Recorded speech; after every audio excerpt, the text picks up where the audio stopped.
And one of the things about aging in place that people haven't prepared for is they haven't taken care of what's going on in their home. And this becomes a big deal.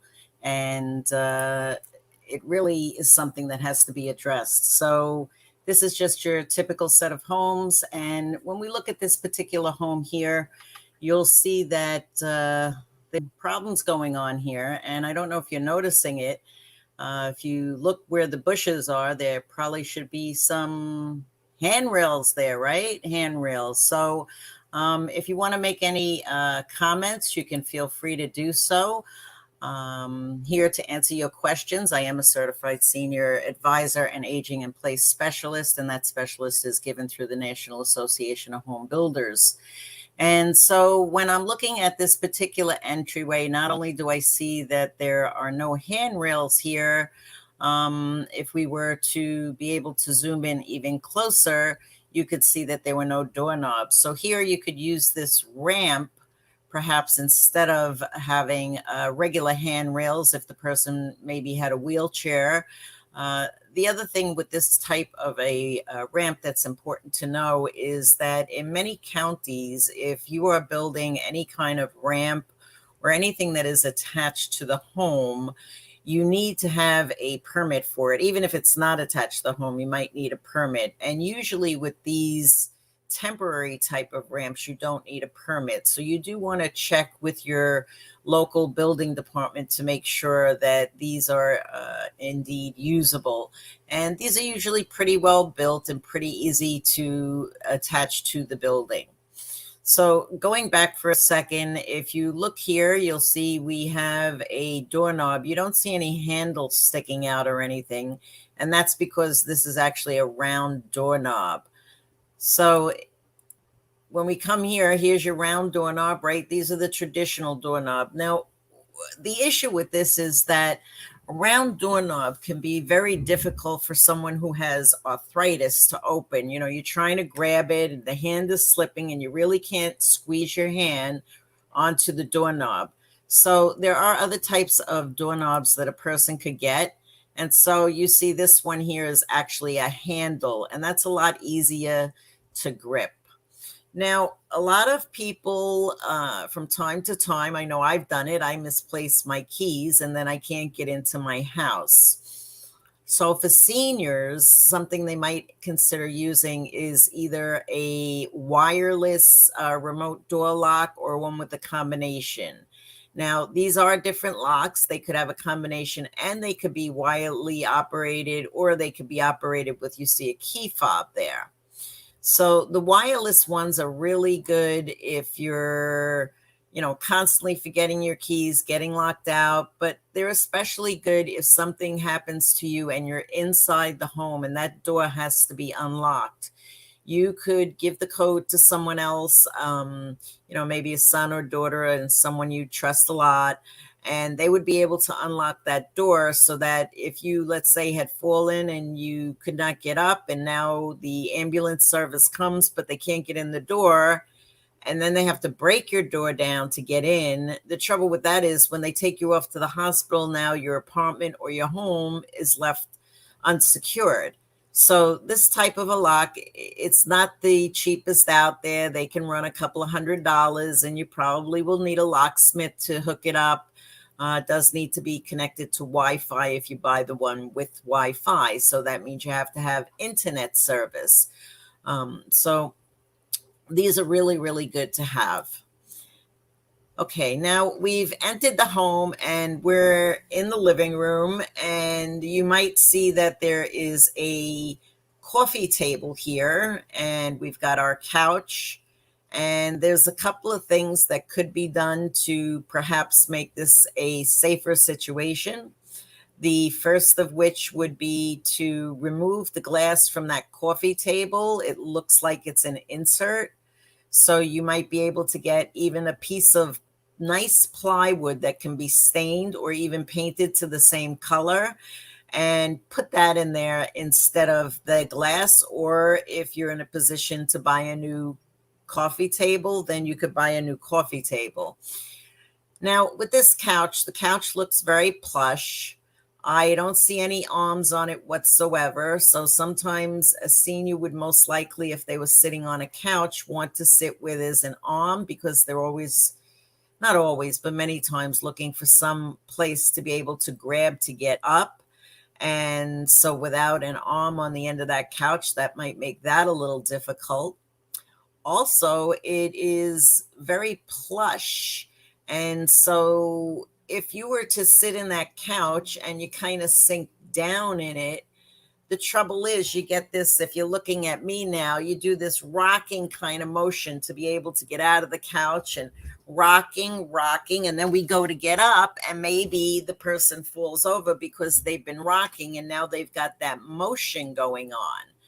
So that could also be a challenge. And some people may say, well, I'm not in a position to go out and buy a new coffee table and a new couch and all of this. However, I did explain that you could put the insert in the coffee table, which probably cost you a few bucks, not much. And then you could do something similar for a couch. Someone could actually go underneath the couch, take off usually there's like a linen or something backing on the bottom of it, held on by staples. And maybe they could go in and put a piece of 3/4-inch plywood and somehow insert it in there under the cushion. Or if you have cushions that pick up, you could put it right under the cushion. However, some couches aren't made like that. And this will then give a much firmer seat for you. It will still be soft because you have the cushion on top. However, you won't sink down into the couch, and therefore you wouldn't have to do that rocking motion, and it would make it much easier and safer to get up. Another thing that I actually have a pet peeve over are these area rugs. And I'll tell you a funny story. I had gone to my parents' home and I wanted to have the area rug removed, and they had a couch sitting on top of it and a coffee table sitting on top of it. So the guy, he rolled up part of it, and then I went to get something else in the room and I stepped on the edge of it and I come flying out of my shoes because there was actually glue on the corner of the area rug, because my dad was trying to make it, believe it or not, adhere to a carpet that was underneath the area rug. And so, boy, did I want that thing out of there then, because I almost made myself crash into a bookcase. So, nevertheless, these rugs can be very dangerous, even if you put the glue on the corner. And if it's not quite flat, as you can see, the edges are turning up, you could get your foot caught underneath and then go for a real fly. And it might even be worse if it's tacked on a corner, because now when it's tacked on the corner, it becomes secured on the corner. And if you had just kind of gotten your foot under it and it wasn't secured on the corner, maybe the whole thing would have moved and you would have continued on your way, hopefully not falling. But if your foot is like stuck underneath it because the corner is tacked, it can really be a hazard. So I don't recommend area rugs at all. And these are the types of floors, at least this one here, which is a laminate type of flooring, the smooth flooring. You can get the laminates with textures. I do like a textured floor more than the very smooth ones. In my house, I do have now a vinyl plank. My 94-year-old mother lives with me, and, I want to make sure she can walk okay. And when you're on carpet, it becomes a bit of a problem. Many times when we're traveling, we go into apartments because it's a timeshare. And these apartments have carpet on the floor. And I constantly have to say, Mama, pick up your feet. Mama, pick up your feet. So this can really be a hazard. I call it the senior shuffle. Somehow people, as they get older, start not to lift their feet up and they're shuffling them along. So I say no to carpet all the way around. Once someone has any kind of physical limitation with walking or eyesight or anything like that, carpet is nice for soundproofing and maybe it looks nice. There are also many times a lot of chemicals in carpet. So depending upon the kind of carpet you're buying, unless you're paying for one that's, hypoallergenic and all that other good stuff, I don't recommend the carpet. Another way that people get hurt many times is by tripping and falling out of their shoes. So these slippers that you see here do not have any backs on them. So you need to really watch your step with these. I don't recommend them at all. You should have something that has a back on it, and that would be a much safer situation. Now we have recliners, and recliners are really another scary device, I think. Look, they have many types of recliners. There are electric ones. There are some that are medically maybe approved that are better. But just to, give you another little story, I had gone to a friend's house and she wasn't well. I brought my mother with me, and my friend had a medical bed in the living room, and there were these two reclining chairs. One was electric and one was manual.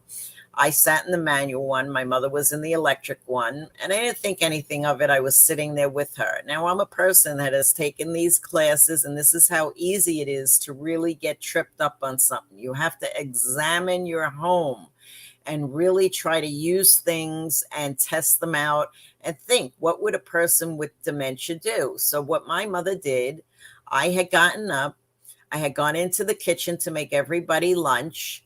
I wasn't out of that chair 15 seconds, and my mother was making a beeline into the kitchen for me, or at least she thought she was going to make a beeline into the kitchen.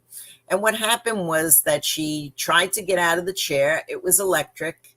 So therefore, the footrest in the front that normally would rise up did not go down. And when my mother tried to get up, all her weight went to the front because she tried to scoot out over that footrest, and the chair did like a seesaw, and it just flung her right to the floor. And of course, off to the hospital we went. So this can really be a challenge, and you really, really, really need to be careful about these things. So in the kitchen, there are many things that we could look at, and we'll start with something like a simple microwave. In this particular case, we show that the microwave was put into the kitchen cabinet. However, sometimes people do not have the money nor the wherewithal or the patience to be able to put in an entire new kitchen.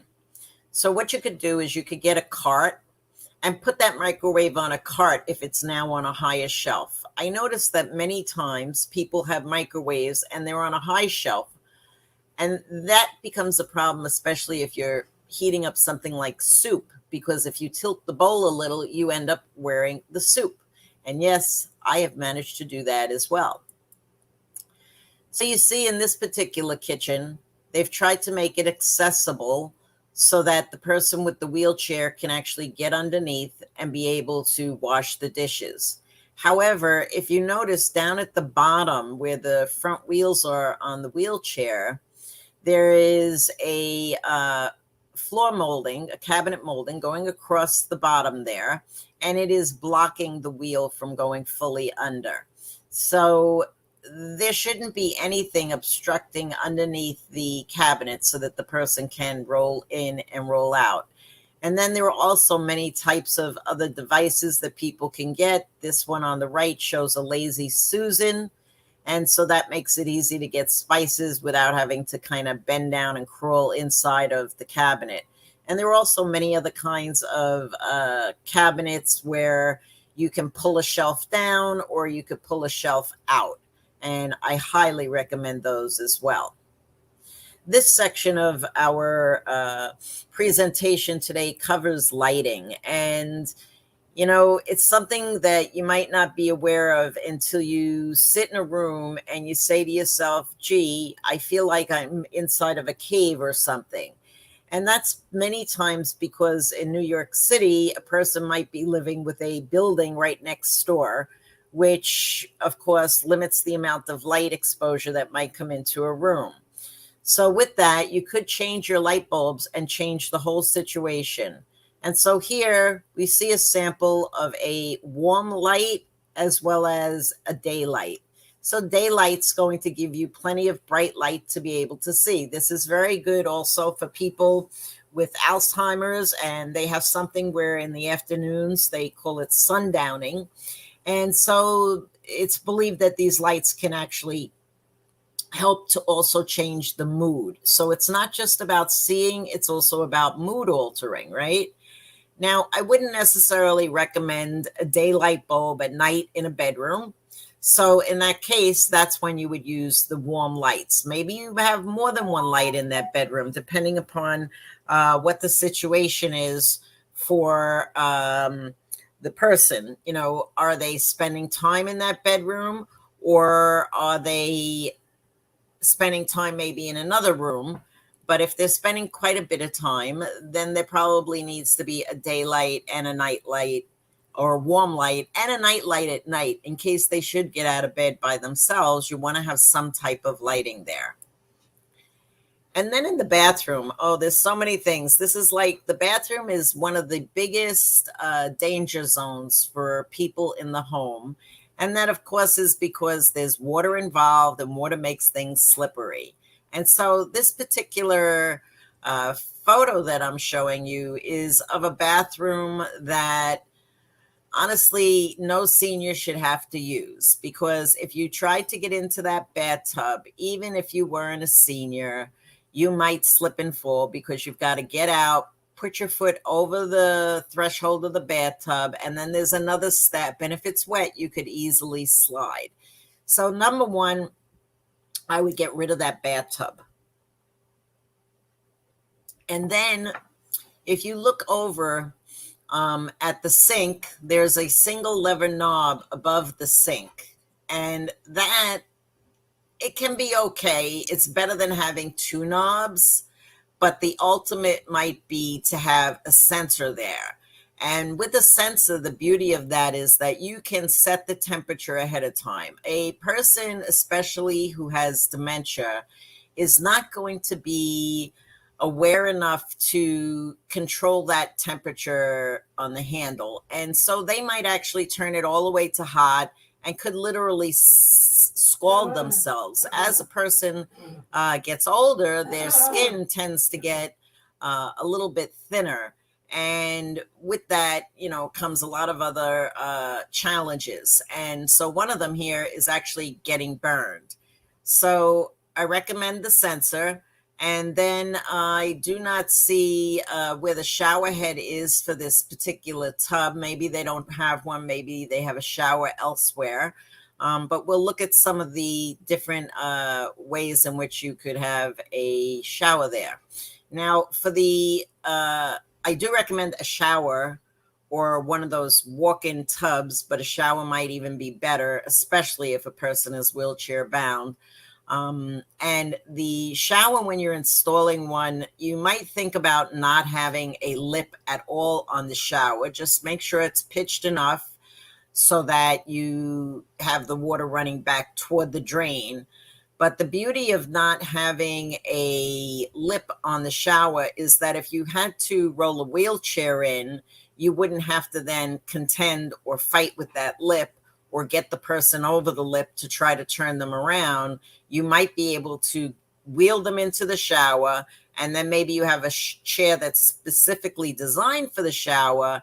So the transfer side by side would be much easier going from a wheelchair into the chair, as opposed to if you had to make a 180-degree turn because you're lifting someone out of the chair and now you're trying to get them into the regular shower chair. So I would recommend no lip on the shower at all. Also, if you're considering putting a bench in your shower, if it's a permanent bench, you should make sure that your shower is very big, like maybe 8 feet in length, because that bench takes up room. And again, if you're trying to move chairs into a shower, you know, they take up a lot of room. So you could have a permanent chair in the shower, but maybe it would be one that folds down and it's attached to the wall. The drawback, though, of that kind of chair, of course, is that you can't take it off the wall. So you might be better off to get something that's like plastic and stainless steel, maybe get arms on it and a back. I don't recommend not having the arms in the back. And then here is some information on grab bars. And what you need to know about grab bars is that many times they're not properly installed.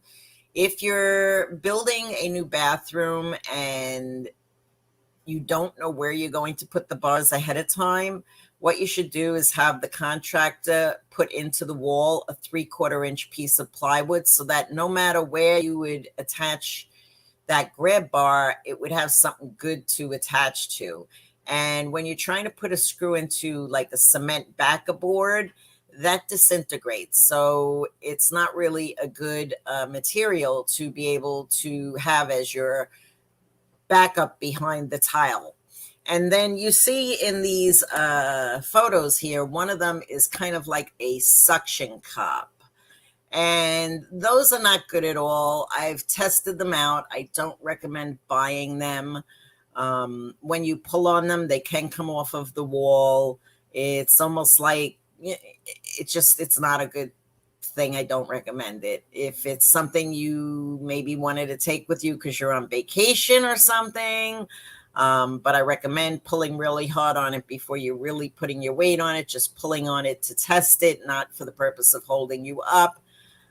They do scare me. I don't think they're safe to use. And as you could see, like this particular one next to the toilet, you can actually pull the one side up. It has a hinge on it. The other part is stationary. And as far as shower heads are concerned, I would not have one that's necessarily in a permanent position unless you have more than one shower head. It is best to be able to take the shower head off of the holder to be able to wash the senior while they're sitting down. Seniors really, for the most part, I don't think they like showering at a certain point in time. And so they fear, I think, falling, which is a good fear to have because you need to respect that you can really get hurt in a bathroom. So here is your faucet now with the motion sensor on it. And you also see the faucet here with the two knobs. I don't recommend this for a couple of different reasons. One, it's very hard to turn those knobs if a person has arthritis. And the second thing is that a person with dementia of some sort would not necessarily know which knob is hot and which knob is cold. And therefore, while adjusting it, it could be very difficult to find the right temperature because confusion in the mind. And so if there was a sensor here, the sensor and the faucet could be set to a particular temperature. And so it just comes on when you wave your hand over it. Now we're going to move on to the bedroom. And this particular bedroom is very comfortable, very spacious. A person who has a wheelchair needs at least a 36-inch entryway. So on this particular room, they do have a very large doorway. They have the hard floors. And if you look at this bedroom, the door has actually been removed across from the bed on the left, the beige one. The door has been removed, and so the person doesn't have to deal with opening and closing a door. And that is even better if a person is in a wheelchair, especially if no one is going into their bedroom other than maybe an aide. There's no need for that extra privacy. So that's best. Now, I show a picture of a railing here. I don't necessarily think this is a good thing. And the reason why railings can be detrimental is because if you have a senior who's somewhat active, that railing, if they want to get out of bed, is not necessarily going to stop them. And it could actually hurt them because they might try to climb over the railing and then they will fall to the floor and maybe break a hip or their face or something else. So it's not a good idea. Also, I don't have a picture here. However, putting down, like some people think, oh, I'll put a gym mat under there, like a 2-inch gym mat. And that's not a good thing either, because if the person was able to actually get out of bed safely, and then they walked on that mat, because the mat is squishy, they could actually lose balance. So the only kind of softer flooring that I would recommend in a home would be maybe to put those kind of rubber tile mats that they put in children's playgrounds, could be put on top of an existing floor. You might need to put something in between, because sometimes that rubber, who knows, after time might adhere to the floor just because of whatever's in it. But at least that would be softer than a tile floor, softer than a hardwood floor, but yet sturdy enough that the foot, when standing on it, does not make any kind of impression, and therefore the person would not be losing their balance because of it. Now, there are some items that people should have in the home, and I don't see any comments at the moment, but we'll go through a few of them. And here we have a couple of different kinds of flashlights. I happen to have both of these. The one with the little teeth on the front of it, I have called a weapon flashlight, because if someone was attacking you, you could use that to perhaps, jab into them, maybe in their face or something. Obviously not unwarranted, but if it's warranted. And then the other one is a wind-up flashlight. So if the battery is dead, they usually have rechargeable batteries in them, and as you wind them up, it then allows the flashlight to operate. And those should be kept on the end table at night. You probably should carry one around if you have either a pocketbook or a bag of some sort. And really important. Some people say, well, I have my phone. But the thing is, when there's an emergency, your phone is good when you need it for 2 seconds because you want to just quickly look at something, or you're in a restaurant or what have you. But if you need to use a flashlight for an extended period of time, your phone is not the flashlight you want to be using. You need your phone to be able to make contact with the rest of the world. So again, I recommend a flashlight in addition to the phone. And then eyeglasses. Many times people will get up at night and they do not end up putting their eyeglasses on, and things are a little fuzzy, and you get into a trip and fall situation. And far too many people break a hip and then can't return home. So you don't want that to happen. So put your glasses on if you need glasses. Our show sponsor here today is Bresry Realty. I am the broker for Bresry Realty. We're located in Brooklyn. We do serve the 5 boroughs, Nassau County, but primarily we try to stay in Brooklyn. I do primarily work with seniors. I help seniors to transition from their home also to assisted living. So whatever I can do to be of help to you, I would love to do that. If you like this video, of course, please like and subscribe to our channel so you'll get notice on future videos. And I hope you all have a very good day. If you want to know more about me, here's a couple of other things. I'm Annette Fisher, who is featured in these following publications. I've been in the Brooklyn Reporter, Community News Group. I've been in the Home Reporter, the Brooklyn Daily Eagle, Star Network, and the Spectator. I have received a couple of different awards, Women in Top Women in Business and Businesswoman of Distinction. I've also been honored in Bay Ridge by the Pioneers of Bay Ridge, and that is for different things that I've done to give back to the community and to help seniors. And so these are some of the different newspaper clippings.